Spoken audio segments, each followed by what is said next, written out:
Yeah, I mean, we love playing in Carver Hawkeye Arena. The crowds have been amazing all year for us, and we're so appreciative of the Hawkeye fans. Wish this was closer so they could be here. We're gonna have to bring our own energy. There's no doubt. It's nobody is from around here. Of all the 8 teams, nobody's from out in the West Coast really. I guess Colorado might be the closest, and so it's different. But our team, we've played in all kinds of different environments all throughout the year, including being out here on the West Coast for with the Phil Knight tournament in Thanksgiving. What do you expect from Colorado? They seem confident. Yeah, very good defensive team. They hold people to 58.5 points a game. Excellent defensive team, very deep. Have a double post offense, which is very unusual. We haven't really seen a lot of that in the Big Ten. Talking to the other players, they're very protective of Caitlin and all the attention and the pressure on her. What's your message to Caitlin in dealing with this escalating fame?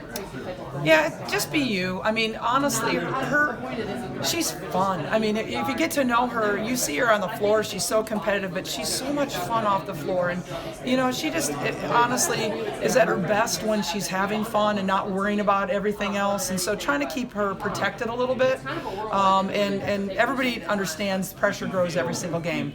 But we also know bad things happen when you let that pressure get to you. So trying to just keep her, at ease. How underrated is her passing?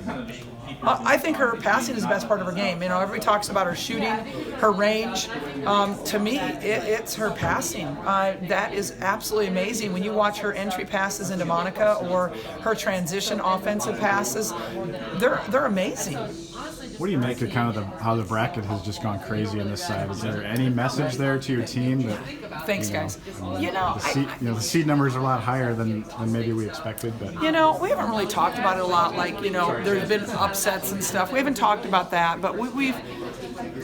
It just shows the parity that's in our game now. It shows that hey, you got to bring it every single time, and numbers don't mean anything. And so, our players are so smart though. They really lock in on that. They don't think, oh, this is great, Stanford. No, that's not what they think. Yeah. A couple more questions. With Hannah's return, how does that help you in this matchup? Oh, we missed her last weekend.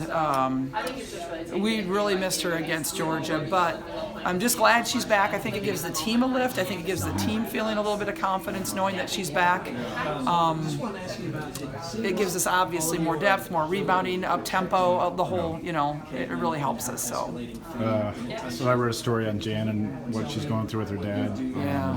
How have you seen her navigate that? And obviously, you've been very accommodating and allowing her to go back to see her dad as much as she can.